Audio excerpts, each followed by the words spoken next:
Hello folks, my name is Mike Parker from the Parker Real Estate Group of Huff Realty, and today my guest is Colleen Parsons, American Mortgage. Welcome, my lady. Thank you. All right. Appreciate you having me. We got a down and dirty real estate update. Okay, today's September 21st, and the Fed's meeting today, so we'll see what rates do, but we'll talk about that toward the end. I'm gonna walk you through a real estate update that's nation and Northern Kentucky wise here. So September 12th, 2021, there are 682 homes for sale in Northern Kentucky. Northern Kentucky MLS is a triangle. It's Boone, Kenton, Campbell, Bracken, Pendleton, Grant, Gallatin, a little bit of Carroll, and a little bit of Owen County. So it's 7 main counties. There were 682 single family and condo and farms for sale in 21. There was 4,030 sold and closed in the last 6 months.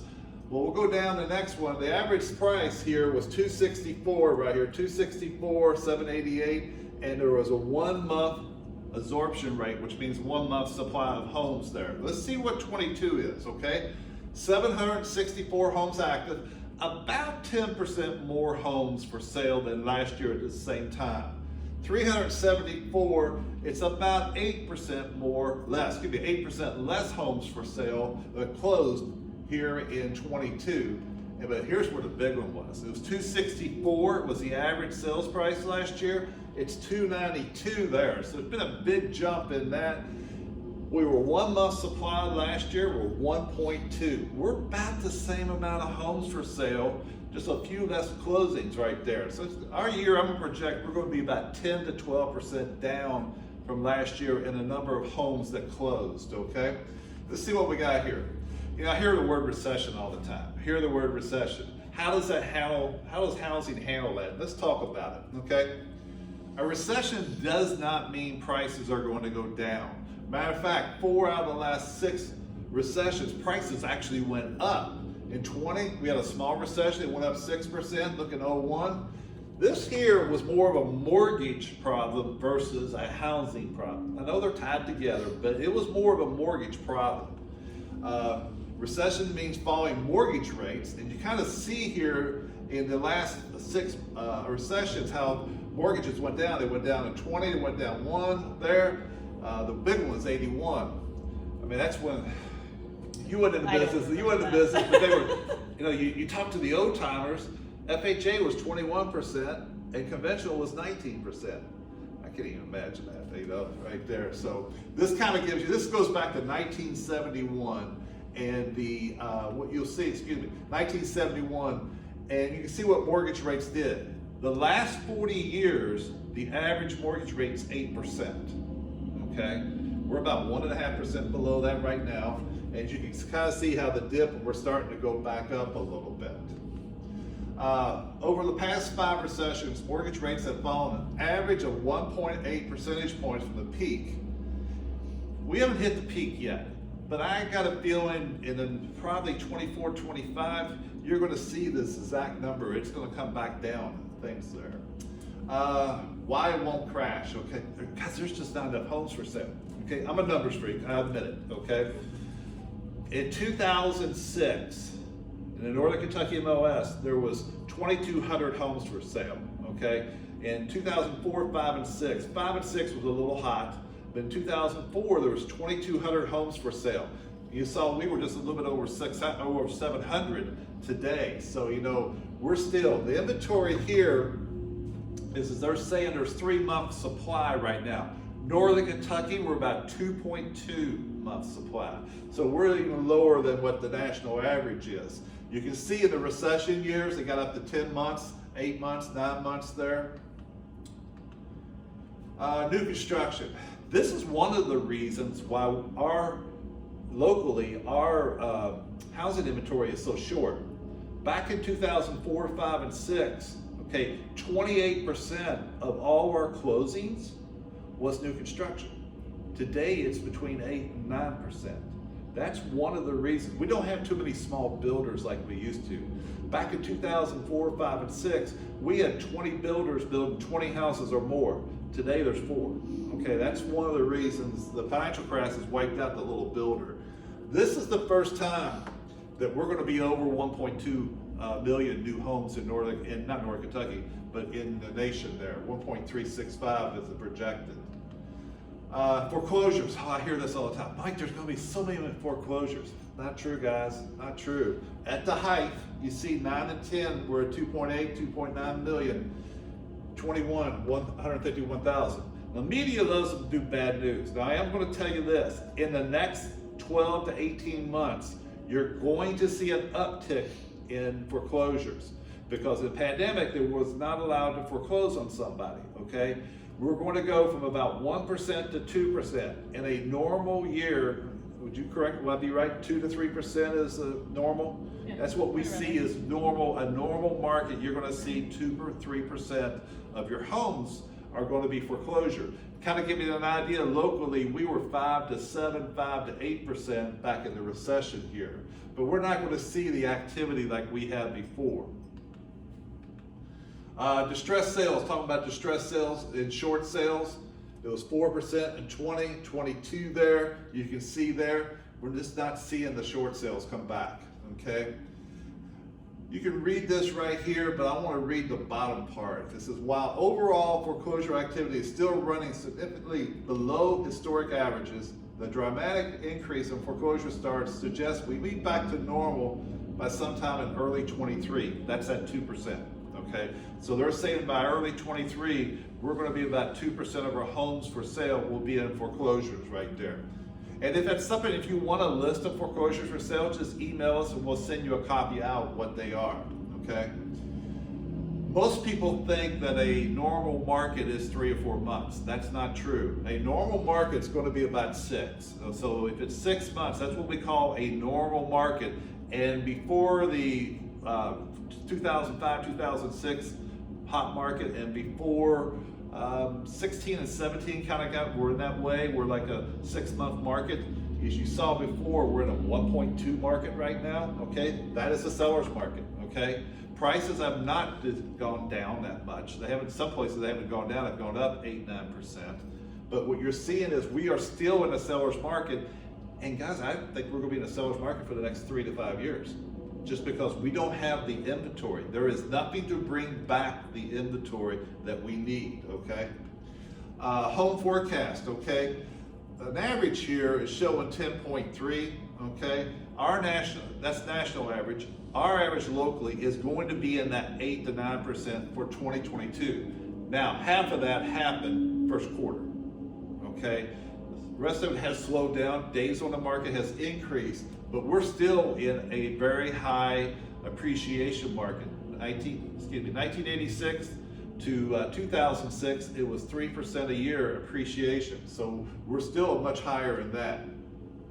And this is talking about the prices might decline. And when they say price decline, that is the list price, original list price going down. This is not people losing money on the houses, not at all. You're still making great money on your house, okay? The existing home sales right here, we're going to equal 19. 19 was 5.3 million homes for sale, okay? We're right at that level right now locally. We're going to be just like 19. What about you mortgage-wise? 100% agree. I mean, my 19, this year versus 19, almost identical. Yeah, we're right at 19, except we're about 30% higher in appreciation than what they are. It's kind of crazy. But 3 reasons to buy a home today. First thing is, we're not seeing the multiple offers like we used to see, okay? It was running, our team was running between 4 and 5 houses a buyer would have to write on before you got a house, okay? We might see, we usually write about 10 to 12 contracts a week, okay? We might see 2 to 3 of those houses. They're in multiples, they're just not. If you're under 200,000, you're probably gonna see a multiple offer, okay? I might even take it up to 300, depending on the neighborhood and stuff like that. You know, fewer homes are going above asking price. You don't see that too much. If you get below 200 again, it's harder to sell a home from 0 to 100 than it is from 100 to 200. But it is, at 100 to 200, you're going to see a little bit of this, but once you get over 250, 300, we're not seeing that as much. And the supply of homes is growing, and that is true. We're up about 10% versus last year. 3 things buyers can do, okay? You can expand your search area. If you're wanting to say, I want to buy something at 325 and I can't find it in this zone, You can expand your area a little bit. Financing options. What can we do in a financing world to help a buyer out? We can look at down payment assistance programs. We can look at maybe, do you have the availability to possibly withdraw or borrow from your 401k to help you? Gift documentation options. Didn't they There's just raise really up the different- gift? They did. 16,000? Yes, it's 16,000. So how's that work for a buyer if, mom and dad want to give daughter money and daughter's married, she can get what?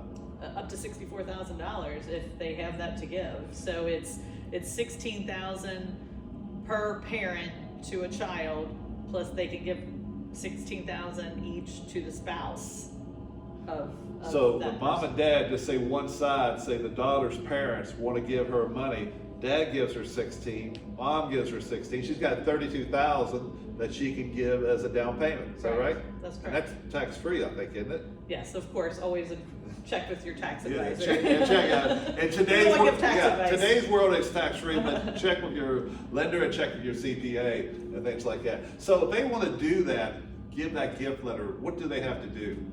Well, it depends on the type of financing as to what the restrictions are, what we would require as a lender. But we're very good about being we tell you exactly what you need to do to get that documentation. We have to do a gift letter. We have to verify the donor has the funds available to gift the money, and then verifying that you've received the money. If you are thinking about, I'm thinking of a couple of closings we've had. If you're thinking of getting the gift letter, do not wait till 2 or 3 days before closing. You need to tell your lender right up front. Yes. Mom and dad are doing this, or grandma wants to do this, or whatever. That's important because that has to go through underwriting, and it's not something you do right before a closing. It's a process, so Yeah, it's it's a not a process. It's a difficult process. process, but you want to make sure you do it correctly. And second thing too, quite a few different other type of loans out there with down payment assistance, we can get that. And there are some cities that has special type financing too, right? Correct. That's just where you call Colleen and say, hey, I want to do this, and she can walk you through that, okay? This is always important, but in today's market, this is very, very important that you sit down with your real estate agent and you sit down with your lender and talk about and plan out what you want to do, okay? I've seen people overpay. I've seen people get ridiculously type loans they didn't have no business getting because they got a hold of a bad loan officer and they ran them through that. If you sit down with a good loan officer and you sit down with a good agent, you can plan things out, and it will save you a lot of money, save you a lot of time, and it'll save you a lot of hassles. Is that true? That's correct. I mean, We've been through a lot over the yeah, years. we have. We've been doing this 24, 25 years together. And at closing, I've got the seller. I always pay attention to the other side, and I'll see somebody pay $8,000, $10,000 in closing costs. That's ridiculous, folks. There's different ways to keep that down, and that's just where experience matters. I mean, that's a term that's loosely used nowadays, but experience truly does matter. Things like that. Change in home prices here, you can see here, they actually started here in August of 20. That's kind of when the market took off like that. And you can see what they've done here. Year over change in prices. This is a national average. They're saying we're going to be about 15 to 15.5% national.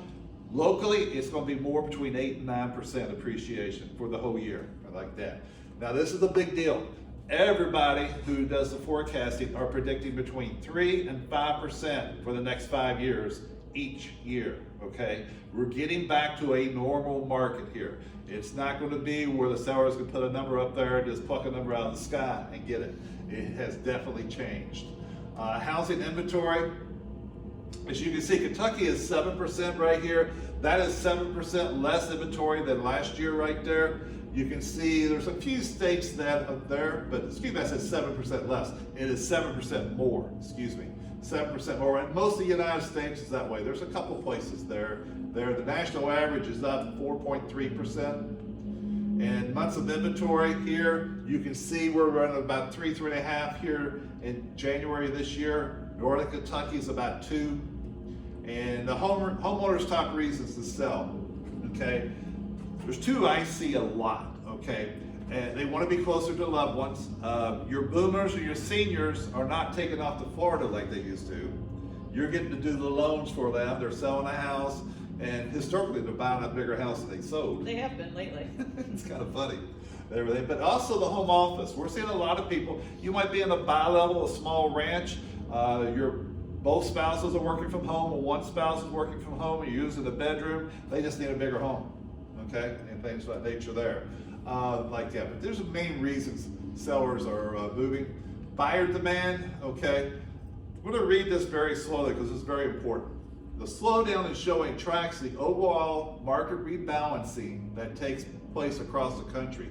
Conditions for buyers are less competitive than they were last year at this time, meaning there's less offers out there, less buyers looking, okay? With a general increase in available inventory to most markets has not only given buyers more options to consider, but more time to consider them. I mean, I was taking people through in 20 and 21, and they had to make a decision in 30 minutes whether you want to buy that. That's not good, okay? That's just not good. You got a little bit more time. Now, you don't get 3 weeks, 2 or 3 weeks, like the old days to consider it. You got to make a decision in 1 or 2 days. But there's, the beauty about it is you got more time to look there. Now, here is something, we'll give you a little tip, a little pearl. And when we talk about pearl, it's a really good tip. You like the house, you're going back for a second showing, or you're in a house and you got a feeling it's going to go quick. That's when you pick up the phone, you call Colleen from there. I'm looking at XYZ, this is priced at $315,000. If I want to do something on this, what's my rate? What's my payment? What am I looking at closing costs? That's pretty much what it is, because she'll ask you the address. Correct. Then you figure out what the taxes are. She has the tax information right there. And she can give you pretty much a pinpoint number where you're looking at. That way you're able to make an informed decision on what you're doing instead of getting rushed. I saw something the other day, I don't know if it's from the media, but I don't know if it's true or not, but 67% of the people who bought a home in the last 3 years don't like their home. Because they rushed into it. Rushed into it, exactly right. They rushed into it, made that. I mean, I'm going, 2/3 of the buyers like that, that's like that. But you know, the Midwest is what we're considered here. And you know, there's just less showings, number of showings is what this is saying, okay? Let's talk about mortgage rates. This goes back to 16. You can see how they bounce a little bit right here. And from that, we're going to take a minute or so and just talk about pre-approval, because there are many different ways to do a pre-approval, but there's only one way to do it right. And this is the difference between you getting a house and not getting a house. So would you walk me through what a pre-approval is? Sure. So a pre-approval is very important, especially in these markets where it's so competitive. But basically what we do for a pre-approval, we gather all your personal information. Once we have that information, we verify income, pull credit, and verify assets to verify that you've got the proper documentation to support what you've given me on your application, because having that verified, as our pre-approval states, is very important, because some pre-approvals / pre-qualifications may not be as good as others. And I pride myself in that, because I do verify all of that information to make sure that you know that you can go out and compete against others trying to purchase that home. Hang tight for a second. Okay, there's a difference between pre-qualification and pre-approval. I got a pre-qualification letter here saying that this and this and this. That means they talked to you over the phone and they just ran some numbers. They didn't run your credit, they didn't run you anything. Pre-qualification letter means nothing. I mean nothing when you're doing contracts. It's not worth the paper it's written on. Yeah. You want a pre-approval. That's where you get with your lender ahead of time. Remember I was talking about how we plan things out? You sit down with the lender there, you get yourself pre-approved, you got a letter there, and then they can update it as it need be. But there is a huge difference between a pre-qual and a pre-approval. If I got a purchase contract, I got a colleague's house for sale, and I got 2 contracts, one's a pre-qual letter, one's a pre-approval. Pre-qual letter means nothing. It means nothing, okay? So you want that pre-approval letter like that. While we're on a mortgage pre-approval letter, let's talk about what you don't do before closing. Do not buy a car. A boat. A boat, an engagement A ring. ring. We have a good story on that one. Don't change jobs. Don't spend all your money. Don't go to buy your new furniture. Don't go to open up a Home Depot card and get a refrigerator. Right. So Yeah. you just want to be very cautious because your credit is being monitored the entire time. They check it the day of closing, okay? So that's what we're getting around to say. But we've had all these things happen. Yes. You preach it to them and they still go do it. But as soon as you close, sign the deed and everything, We do don't whatever care. you do. It's just, from there. We're offering these buyer and seller guides. They're free. We email them out to you. I'll give you my contact information. These are great informational pieces there for you. Colleen, how do people reach out to you? You can call me at 859-992-2246 or text, however you prefer. And my email is colleen.parsons@americanmortgage.com. And folks, my name is Mike Parker. I'm Mike Parker of the Parker Real Estate Group. Email is real easy, mike@mikeparker.com. My cell is 859-486-3300. You can reach out to me, 8 to 8, I answer it, text, call, whatever, if of nature there. But we're both here to help you. If you're saying, well, Mike, I'm not going to do anything till next year, it's this fall you want to sit down and talk about it and get the process started right there, because we can get things set up, we can save you time, we can save you hassle, we can save you money, okay? And it's been a true pleasure. Reach out to us. Colleen, thank you. Thank For you. coming up today. Appreciate you having me. Yeah, have a good day. Take care.